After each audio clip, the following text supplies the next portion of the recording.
Olá, tudo bem? Sejam muito bem-vindos de volta ao meu canal. Eu sou a Regina, aqui eu faço vlogs. Hoje eu vou estar contando para vocês como foi para mim receber o diagnóstico da paralisia da Ana Vitória, porque a Ana Vitória tem paralisia cerebral. Até no primeiro momento eu não sabia de nada. Para mim ela teve só uma falta de oxigênio, então eu não entendia muito bem esses termos.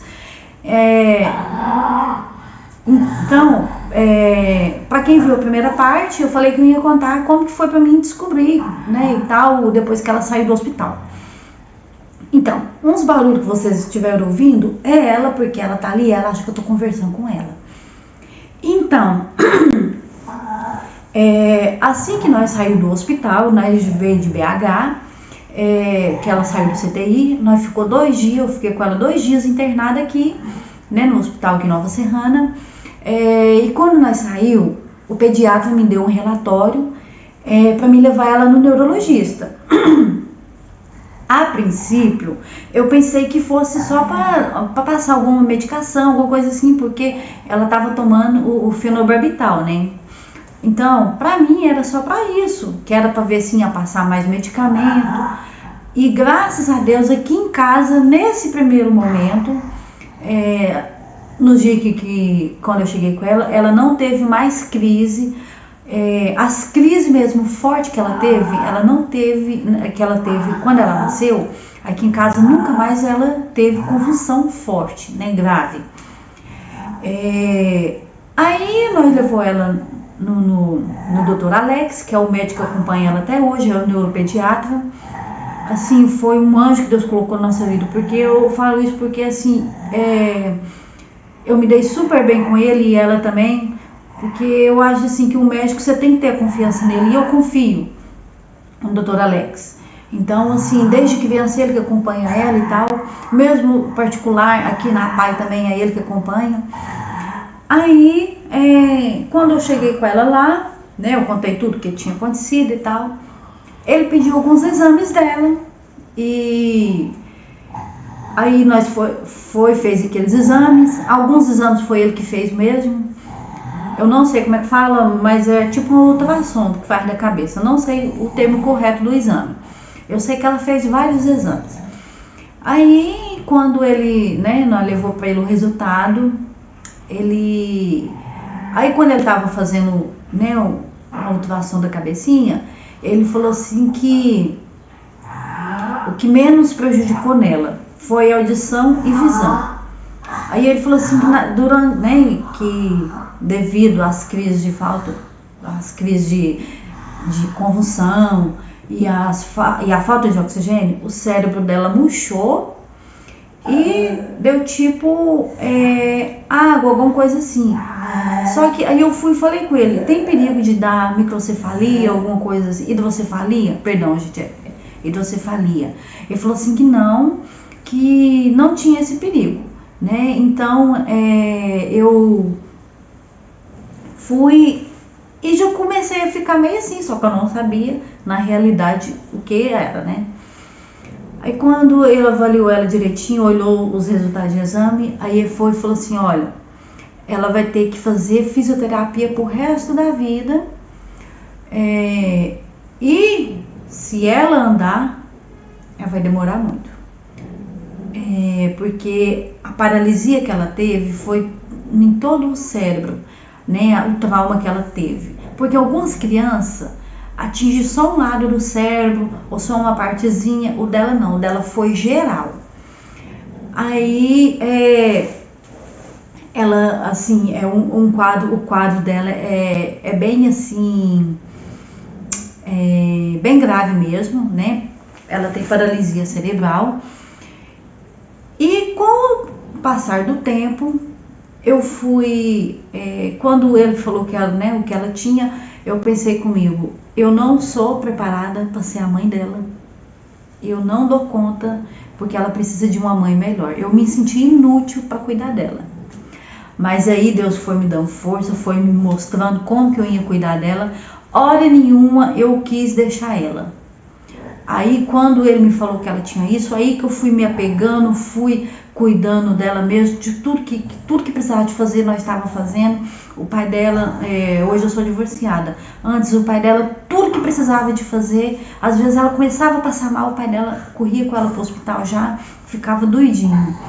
Então, no primeiro momento não foi fácil, foi assim uma coisa que eu ficava perdida. Mas aí com o tempo Deus foi me mostrando como que eu cuidava dela.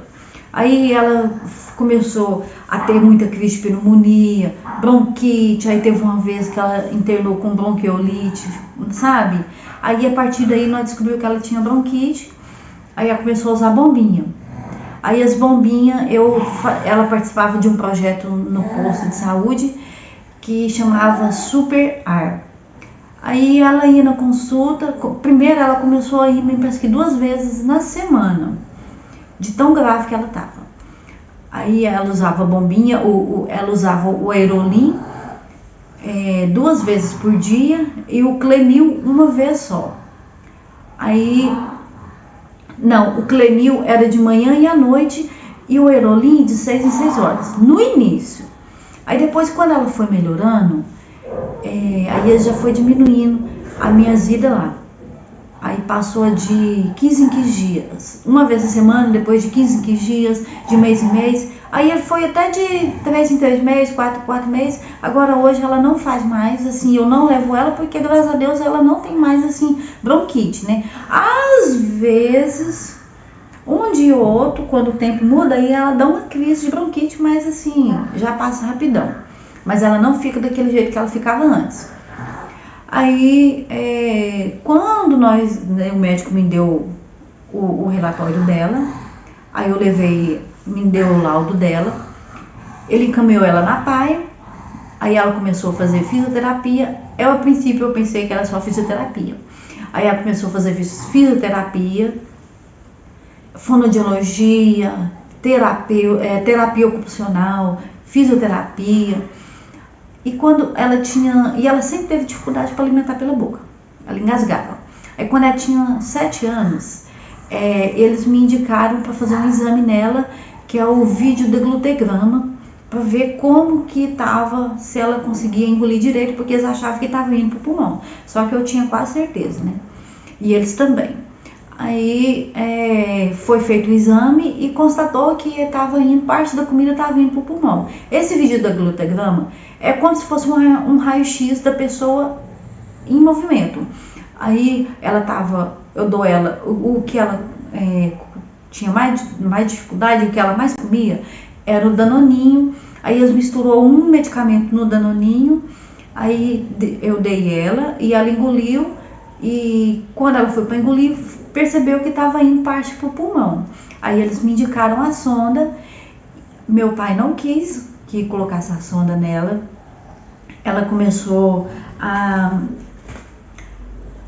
Aí ela começou a ficar assim, ó. Depois que eles me orientou a colocar a sonda, ninguém lá na Pai Mais não podia dar comida a ela. Ninguém. E eu tive de assinar um termo que, se caso acontecesse alguma coisa, ela viesse a falecer lá, eu sabia de todos os riscos. Não foi fácil, foi difícil. Aí eu ia todo dia, ela ia para estudar, depois eu ia 2 horas ou 1 hora para me dar a comidinha a ela e depois voltava. Só que teve um dia, e assim, tudo que eles me falavam que era bom nem que era para o desenvolvimento dela, eu fazia. Ela já andou de cavalo, já fez terapia na água, né, natação, tudo que vocês imaginaram, eu fazia para ela. Ela usou Polânia há muito tempo, tutor, usa até hoje, tutor. Agora, por último, ela está usando um colete para ajudar, para não aumentar a escoliose dela. E já teve dias, quando ela estava alimentando comigo, eles falavam para mim dar ela alimento na cadeira. Só que na cadeira eu não gostava, porque eu tinha medo dela sufocar, e até eu tirar ela da cadeira, era perigoso acontecer o pior. Aí um dia eu estava com ela na cadeira, ela sufocou, e eu fui tirar ela, e quando é assim, ela endurecia o corpo todinho e ficava preta. Aí eu ia balançando ela, jogava ela pra cima, e eu pensava, ai meu Deus do céu, eu perdi minha filha. E era terrível, eu saía correndo, gritando. Tinha dia que eu tava sozinha aqui dentro de casa. Aí acontecia isso. Aí eu fui e aprendi a segurar as perninhas dela. Quando ela tossia, que eu segurava as pernas dela, aí ela ia perdendo as forças. Mas isso eu não oriento vocês a fazer isso. Tipo assim, isso foi o que serviu pra mim. Eu não sei no caso de vocês, né? Pra alguma mãe que tá vendo esse vídeo, que o filho tem dificuldade para alimentar, e acontece isso também. Se o médico de vocês indicou a sonda, é a melhor coisa, porque eu sei o risco que é. Aí um dia, no caso mais grave que ela teve, de engasgo, eu fui para a roça, na minha tia, outro sítio onde ela morava, e dei ela feijoada lá. E aí depois eu fui e dei ela aqui de novo, eu fui, trouxe e dei ela. Eu dava de tudo ela, tudo que ela comia, que ela não conseguia comer, eu dava ela. Aí eu fui, trouxe e dei ela, só que ela começou a comer e teve um determinado momento que ela começou a fazer um barulho esquisito na garganta. E eu, meu Deus, esse barulho tá muito estranho, eu pensei comigo. Aí eu dei ela não engolia. Aí eu dei um pouquinho de água, a água voltou. E ela... Eu pensei assim, a Vitória tá engasgada. O que eu fiz? Levantei, e ela sempre foi grande, né?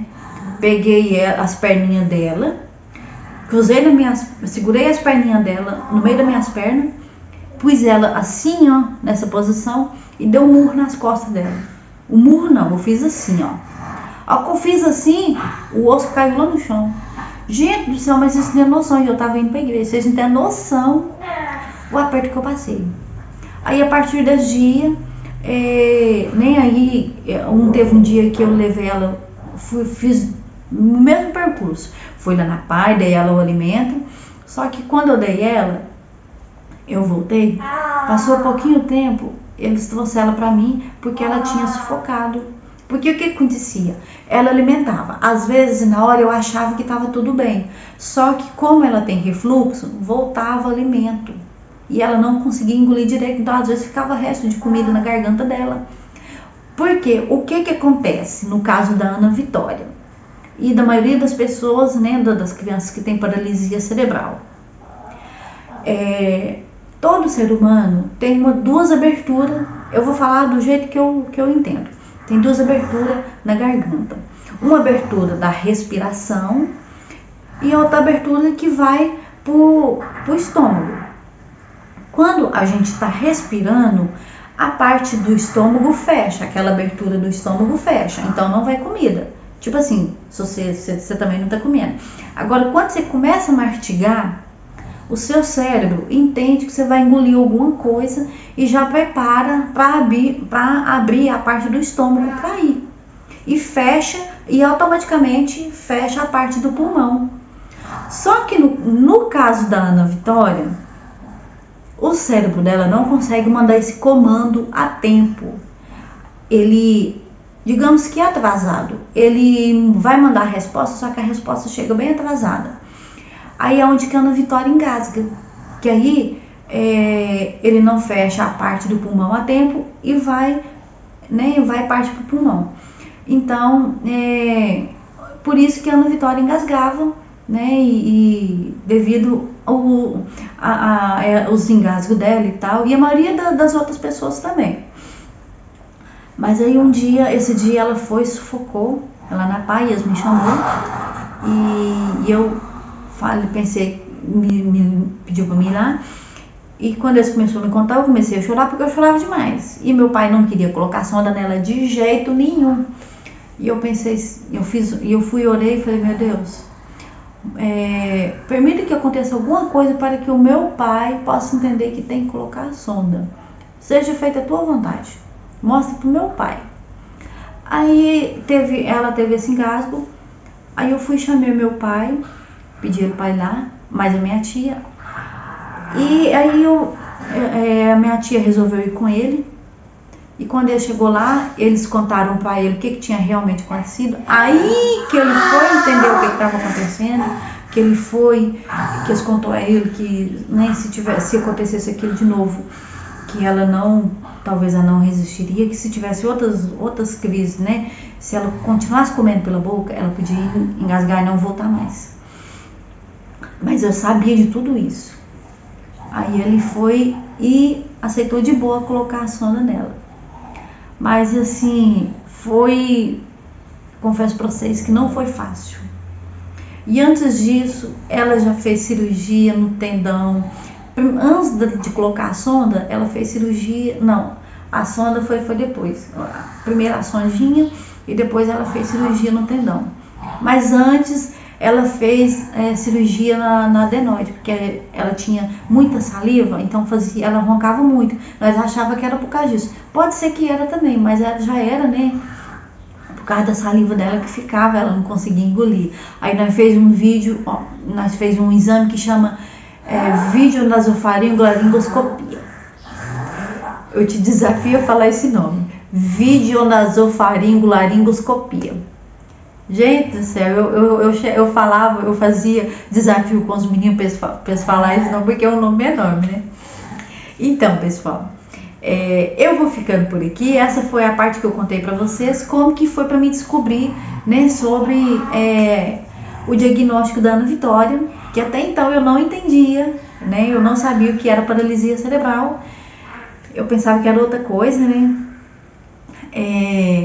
Depois eu vou contar para vocês como que foi para mim colocar a sonda e todo o processo. Porque, gente, nossa, foi tanta coisa. Então eu vou contar para vocês a história da Ana Vitória por etapas, tá bom? Eu espero que vocês gostem. Me falem o que vocês acharam e eu vou estar deixando o link do outro vídeo aqui para vocês verem. Beijão, tchau, tchau.